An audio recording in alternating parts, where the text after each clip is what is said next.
নোয়াখালী নোয়াখালী বাংলাদেশের দক্ষিণ-পূর্ব অঞ্চলে অবস্থিত একটি ঐতিহাসিক ও ঐতিহ্যবাহী জেলা। এটি চট্টগ্রাম বিভাগের অন্তর্ভুক্ত একটা মেঘনা নদীর তীরবর্তী অঞ্চল।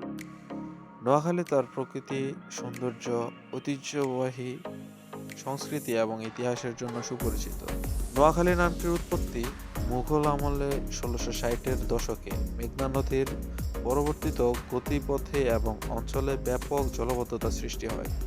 জলাবদ্ধতা নিরসনের জন্য খাল কেটে নতুন পানি নিষ্কাশনের ব্যবস্থা করা হয়, যা স্থানীয়ভাবে পরিচিত ছিল নয়াখাল নামে।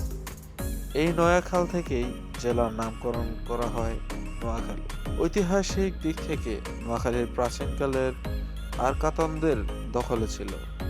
পরবর্তীতে মুঘল শাসক এবং ব্রিটিশ শাসনের সময় এই অঞ্চলটি তাদের প্রশাসনিক কাঠামোতে গুরুত্বপূর্ণ ভূমিকা পালন করে। নোয়াখালীর ঐতিহ্যবাহী কৃষ্টি সংস্কৃতি এই অঞ্চলের মানুষকে জীবনযাত্রার অবিচ্ছেদ্য অংশ। এখানকার মানুষ অতিথিপরায়ণ এবং সংস্কৃতি মানায়।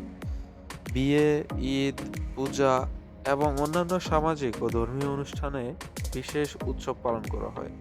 নোয়াখালীর মিঠা পানির মাছ, দই এবং চুই ঝালের মতো খাবার সুপরিচিত।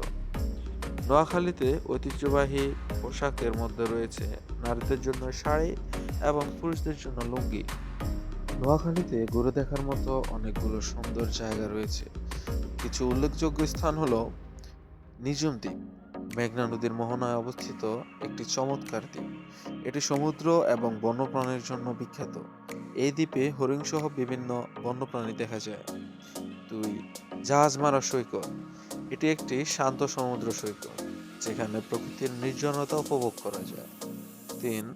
সোনাপুর জমিদার বাড়ি, ঐতিহাসিক এই জমিদার বাড়িটি নোয়াখালীর পুরাতন স্থাপত্যের একটি নিদর্শন।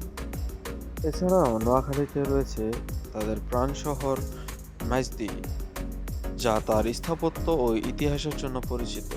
মাইজদীর নতুন থানা ভবন এবং বিভিন্ন শিক্ষা প্রতিষ্ঠান সত্যি ঘুরে দেখার মতো।